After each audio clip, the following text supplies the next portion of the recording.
Today, a man or woman seeking the truth is faced with a multitude of religions, each confessing theirs is the correct one. There are over 1,700 religious sects, cults, and denominations proclaiming to be the bearers of light, yet most are in contradiction with one another. No wonder so many people are confused. So how does one find the truth? If we want to know the truth about God, where do we start? This series is offering an avenue in which each of us can find our own truth by comparing one religion to another. Welcome to Highways to God.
Give us a brief history of your religion. How and when did it begin? The technical explanation is 500 years ago. The mission started out of a place in India we call Bengal. An avatar of Krishna called Sri Chaitanya Mahaprabhu initiated what is called the Sankirtan movement, or the movement of chanting congregationally the holy names of God. But going back further, Lord Krishna, as in his advent over 5,000 years ago in India, Krishna consciousness had its beginnings. But we even go back further than that, but for the sake of some point of reference in time, that's the timeline we'll stick with. International Society for Krishna Consciousness was formed in 1966 by His Divine Grace, A.C. Bhaktivedanta Swami Srila Prabhupada. He came from India on the order of his spiritual master in order to preach love of God to the people of the West. So Srila Prabhupada is in a line of disciplic succession going back directly 500 years to Sri Chaitanya Mahaprabhu, who was an incarnation of Krishna. And from there, still further back, an additional 5,000 years, Lord Krishna manifested or advented in India in a place called Vrindavan and spoke Bhagavad Gita as we know it and have it today. What is the true essence of your religion? The essence is this: to love God with all thy heart and soul. Love and devotion is the entirety of our philosophy. In short, it means that everything we do, all actions and activities that we perform, we do them with the aim of pleasing God or serving and satisfying the Lord. So bhakti means love and devotion. Yoga, we call it bhakti yoga. Yoga means it's technically described as to link up or to connect. That is the actual meaning. So to connect with God through the process of love and devotion. Reinstate ourselves in our natural relationship with the Supreme Lord. What is the mission of your religion? The mission is to spread God consciousness and to help those conditioned souls of the world and help all things, both animate and inanimate, reawaken their dormant love for God through the process of chanting Hare Krishna and engaging in service to the Supreme Lord and recognizing their ultimate relationship, the ultimate goal of life, which is to serve Krishna, become his loving servant. Can you explain what the Hare Krishna Maha Mantra means so that they would know what that means? Well, the process for reawakening the soul is done through the process of chanting. We chant Hare Krishna, Krishna Krishna, Hare Hare, Hare Ram, Ram Ram, Hare Hare. That is called the Maha Mantra. Maha means great, Ma means mind, and Shra means to deliver or to control the mind. The mind can be the worst enemy or the best friend. So the principle here is, if the mind is like a gang leader, it is taking the senses, which are the members of that gang, and engaging it in so many frivolous activities that actually obscure our relationship of understanding what it is we're to be doing here in this world, what our real relationship is with God, and ultimately how to go back home to the spiritual world. It also obscures our ability to even understand who we are, what our true identity is. We have so many confusions. We identify ourselves with so many things. The country that we're born in, so we think we're Americans, Russians, Indians, Hindus, what have you. Or we think we're black, white, so many different ethnicities. But the reality is the body is simply a covering, a vehicle that is a composition of our material desires. You have the body you have because of the desire and karma, the reaction to those desires. You're born in a particular place. You have a specific set of parents. You have the nose you have, the hair you have, the skin color, so forth and so on. All of those things are simply material organization. It's an organization of materials that are formed based on one's desire. So we all have specific body types, and we're born in certain places, and we continue to do that through a cycle called birth and death. So to enable us to understand that process and to break the chain of karma, chanting Hare Krishna gives one the cleansing effect to see who you are, what you are, what is the goal of life, prime goal of life, and ultimately how to return back to our most natural and eternal relationship with the Supreme Lord, Krishna. Who or what is God? God is the supreme personality, the supreme controller. He is the source of all things. He is the seed-giving Father to all existence. He is the source of all things, both material and spiritual. Who He is the supreme person. We call Him Krishna. Krishna means all attractive. And of course, God is the most attractive. The source of all things that we consider attractive in life come from a source. The source of our happiness may come through a variety of different things, but that variegatedness of pleasure comes from a reservoir pleasure. And the source of that pleasure, the ultimate source of that pleasure, is Krishna. What does God expect from us? He expects one thing, very simple. Our love and devotion. He wants us to return to our, what we call, it's described as our Sanatan relationship. Sanatan means eternal.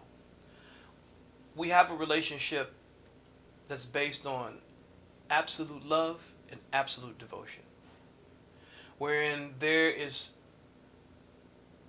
the only discrimination we have is how to love and serve more. That exchange ultimately gives us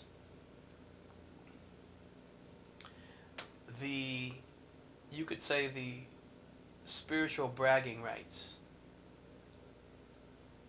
of an intimate exchange with the Supreme Lord. And he expects that from us. Service without any reservation.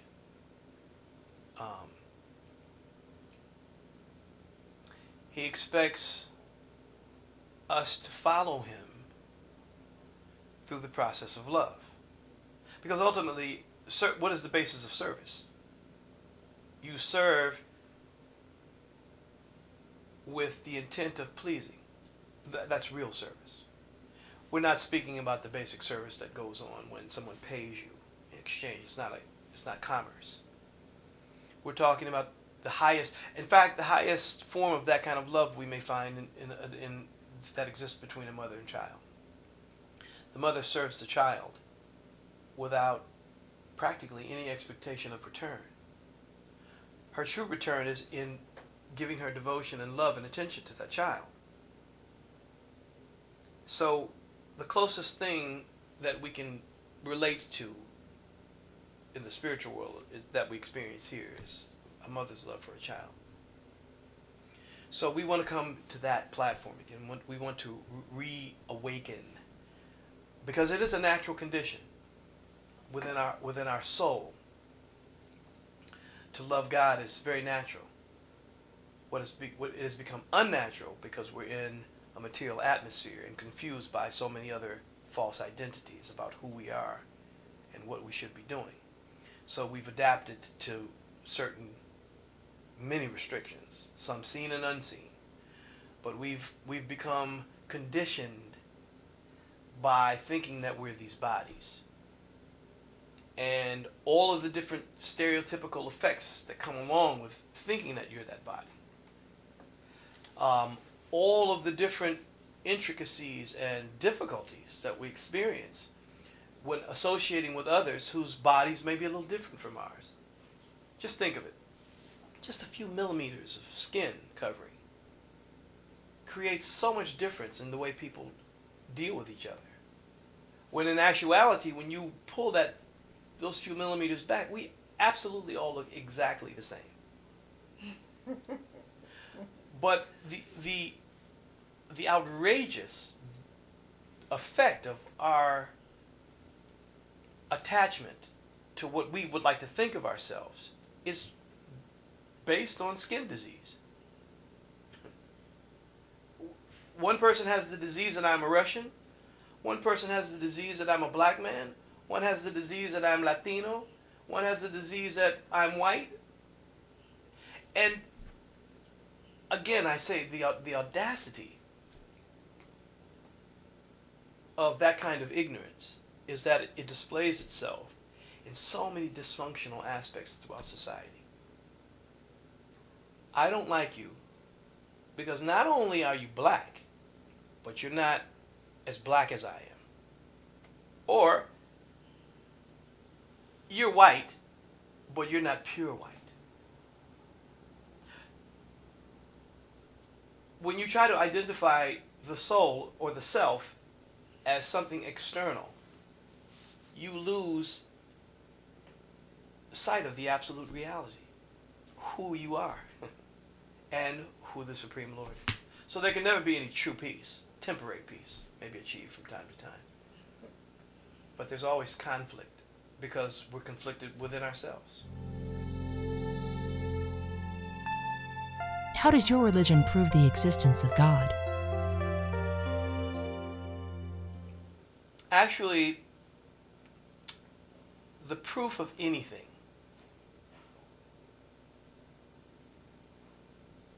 has its greatest effect in its tangible experience, in a very tangible way. To tell you that something tastes a particular way, that it's good, you only have proof of that by direct experience. Now, some people are very expert at describing a thing, so much so that you become greatly inspired to want to taste.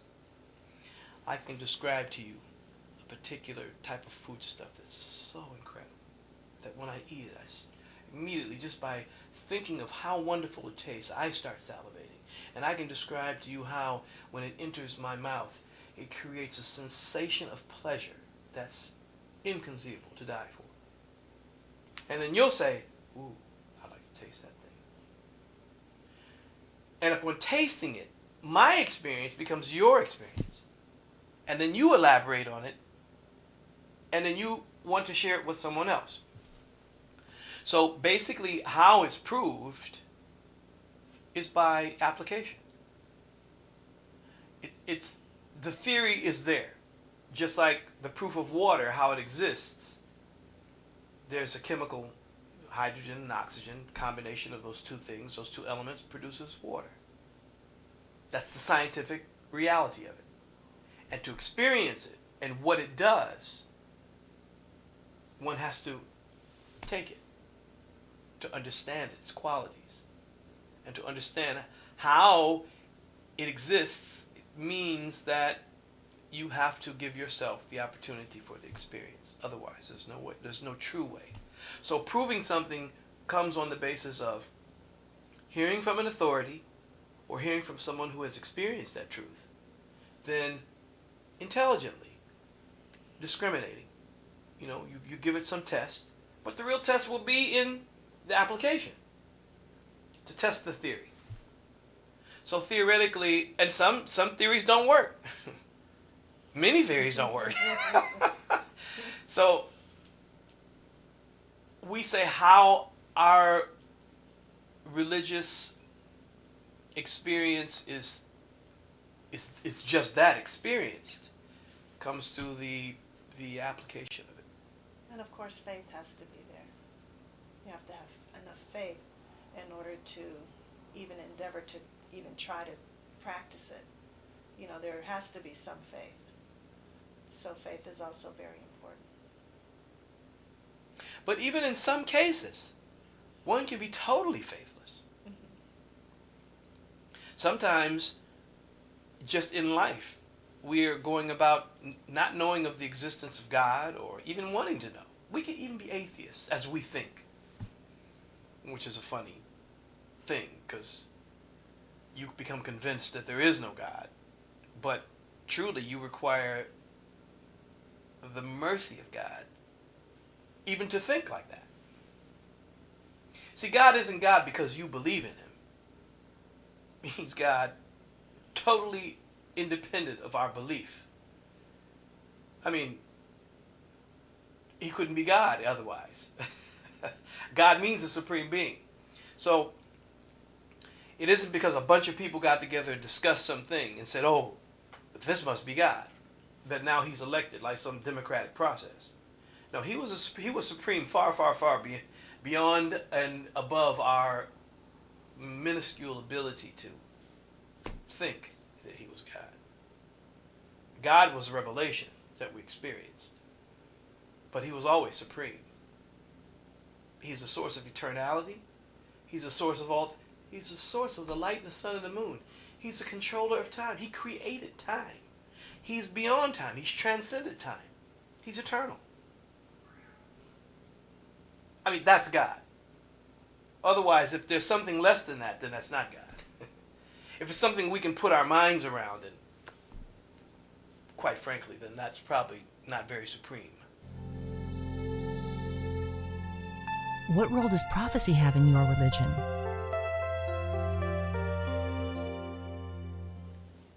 Yes, there's a role of prophecy. It has some effect. For example, when before the mission of Krishna consciousness came to the West, which was an order given to the founder, Acharya, A.C. Bhaktivedanta Swami Srila Prabhupada, our spiritual master,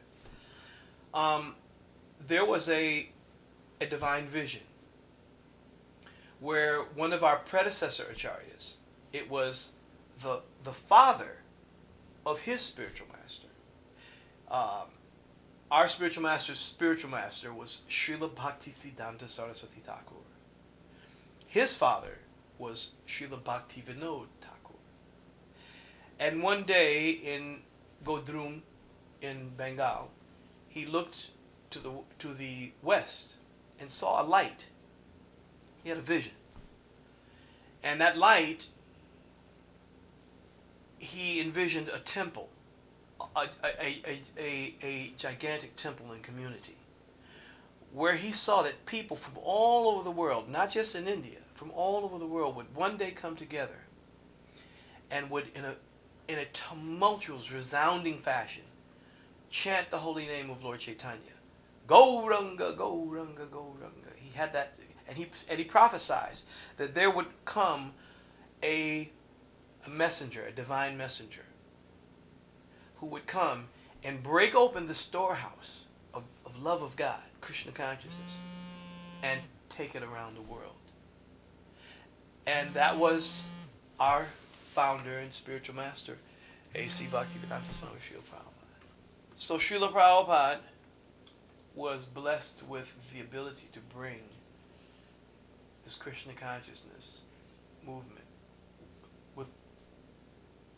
There was great trial and tribulation. This was not a simple feat by any stretch of the imagination. He came to America with roughly $6 and no idea how he was going to start Krishna consciousness. And he landed in Boston and made his way to New York, of all places, which any of us can attest to today. You can go there now and find it difficult just to get from Brooklyn to uptown Manhattan. And I guarantee you, just that trip alone, by the end of the day, you will be finished with New York and ready to return home. So you can imagine a Swami in saffron dhoti and sannyas clothing coming to a place where people were not just sinful in behavior, but addicted to that. That was the culture. Free love, open sex, drugs, the Bowery. Okay, now we have to really understand what we're speaking of. The Bowery at that time was probably the absolute dredges of the planet. And you could find and do any most degraded thing there in New York.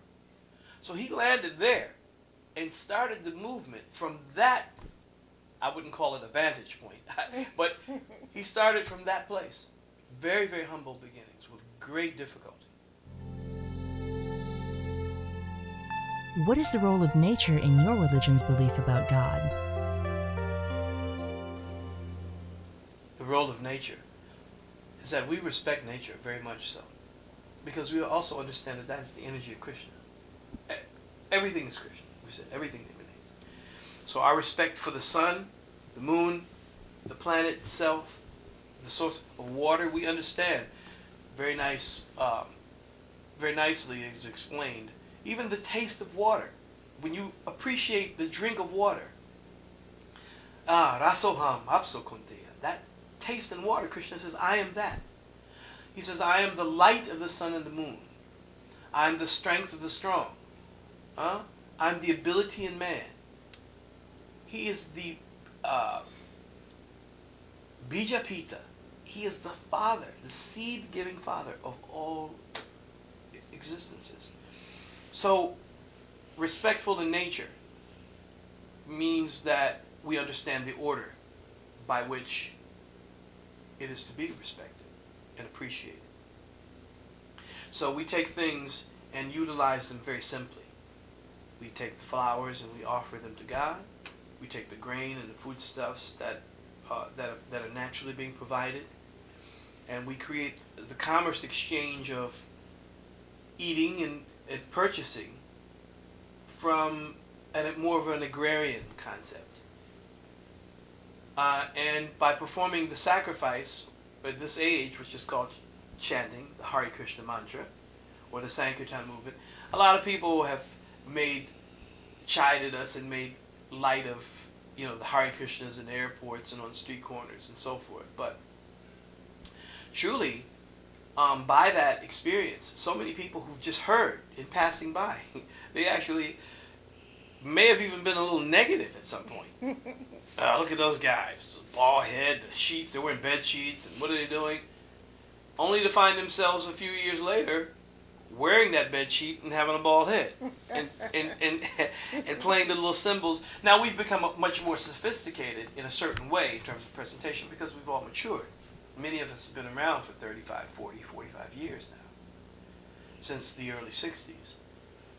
And so now Krishna consciousness has taken on another, it is, as I'll say the emulsification of our maturing process took place, a lot of us began to understand the necessity of presenting things as they are, but presenting them in a way that is more palatable to society, to induce, to give them an opportunity to really investigate without prejudice, or to experience without prejudice. And it has become very successful in that way because now it's worldwide. Krishna consciousness is everywhere. The devotees of Krishna all over the world, in the most amazing places. I was just in New York. I expedite for a living, freight. I was in JFK at the China Airlines dock, picking up a package, and great difficulty to get it out. But anyway, when the agent there arranged for someone to bring me the parcel on a forklift, the man driving the forklift, he kept looking at it. He said, "Haribol!" Haribol. He said, "Jai Prabhu, Hare Krishna, a devotee." He said, "Oh, Prabhu, it's so amazing to meet you here." I have found that unlimitedly in the most unsuspecting places I've run into devotees of Krishna. That is all due to his divine grace again. Krishna consciousness is all over the planet, in the most obscure places. So, I hope I got. Yeah, this is good. I mean, this is what people are going to want, when they go to the library to check these DVDs out. Is to, what's Hare Krishna about? And all they know about is the dancing on the street corner back in the 60s. I swear they do. Yeah. Can I add a little something to that? From that perspective, I want to add a little something to that. Okay, go ahead. What people experienced in the 60s, it wasn't really uncommon because the hippie movement was doing the same things. People were. I'm 54. I don't know how old you are, but we're all in that era anyway. So what the devotees were doing was actually, it was a complement to what was already taking place. We weren't induced by LSD and pot and this, that, and the other. We were induced by the principle of love of God. But now as it's advanced, as the society has advanced, now you'll find that some of those people who are dancing and chanting are expert singers, expert players of the madungas and the instruments. And now they've refined these things in different ways. And now you find some of the best musicians, actually. And you'll get an experience now when you go to a temple that's really mind-blowing, spiritually moving from the heart. And whether or not, our mission isn't this. It isn't to have you give up your religion. Like, you don't have to stop being a Christian. You don't have to stop being a Muslim or a Hindu. What we're saying is by chanting Hare Krishna, you'll be a better Christian. You'll be a better Jew. You'll be a better Muslim. The process of chanting is a process of purification. And we all need that. No matter what. Just like everyone requires money in order to subsist. The Maha Mantra, Hare Krishna, Krishna Krishna, Hare Hare, Hare Ram, Ram Ram, Hare Hare, gives us that unique transcendental effect to understand our religious position in a much more finer, defined, honed way, so that we become better servants of God. I mean, there's only one God. Many different relationships with Him, just like a father.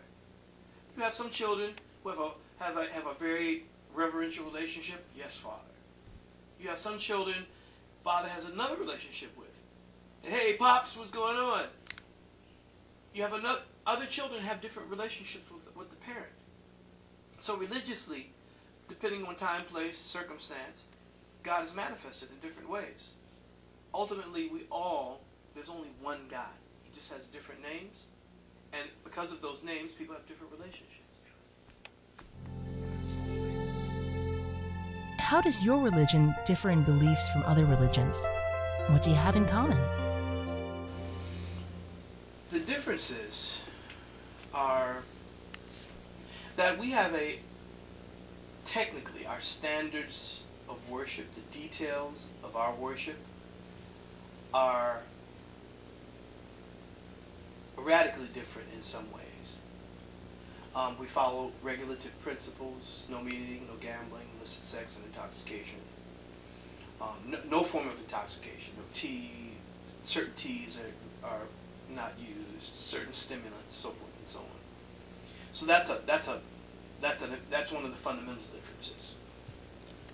Our process of worship, it's actually very elaborate, very scientific, and very detailed.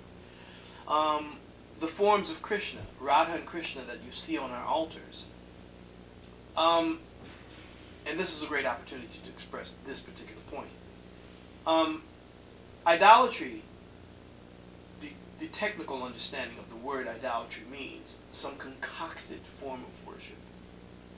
So to add clarity to our standard of worship, this has been established literally for more than 5,000 years. Some of the greatest souls and proponents of Krishna consciousness have from hand to hand been trained specifically in the science of devotion and the process of worshiping deities in the temple. It is not concocted by any stretch of imagination. Whereas today, in some religions, certain things may be challenged on that very same principle. Certain iconic aspects to certain religions may be challenged on the basis of its origin and how it now may be mainstay to identify the religion. But Krishna consciousness has a very, very definite and a very specific and scientific aspect to its established history and the specific results that come from following that process. So we differ in that way, and it is a detail, but I would say that those details are very distinguishably profound. How we relate, or how we have the same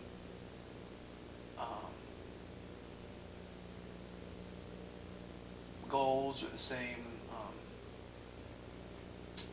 directives, is that ultimately religion is this. It is the law of God.